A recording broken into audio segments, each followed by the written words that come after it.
जुमातुल मुबारक के हवाले से कुछ गुजारिशात हैं। जब जुमा के लिए आप तशरीफ़ लाएँ और कोशिश करें अगर वज़ू करना है तो घर से करके आएँ। जुमा की जो सुन्नतें हैं अगर आप घर पे अदा कर लें तो इसमें कोई हरज नहीं है। इसलिए जुमा का हमारा टाइम शुरू हो रहा है 12:15 बजे। अगर आप 12:15 के बाद घर से निकल रहे हैं तो आप पहले वाली 4 सुन्नतें घर पे अदा करके आ सकते हैं, कोई हरज नहीं है।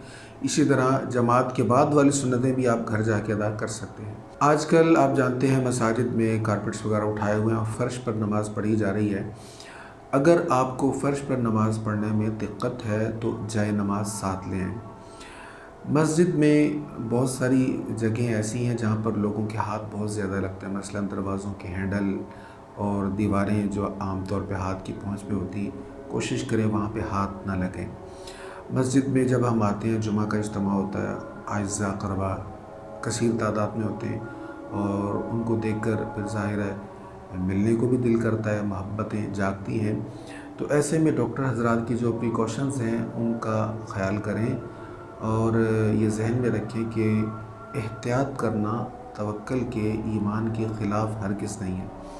अस्सलामु अलैकुम वरहमतुल्लाह कहने में कोई हरज नहीं, कोई मना नहीं करता, लेकिन अगर कोई मुसाफ़हा से यानी हाथ मिलाने से अवॉइड कर रहा है तो इसमें कोई हरज नहीं है। अस्सलामु अलैकुम कहने से सलाम का सवाब पूरा मिल जाता है। बस यही चंद एहतियातें हैं। अल्लाह करीम हम सब की खैर फरमाए। एहतियात ज़रूर करें, लेकिन ये ज़हन में रखें होगा वही जो मेरा रब चाहेगा। अस्सलामु अलैकुम वरहमतुल्लाह।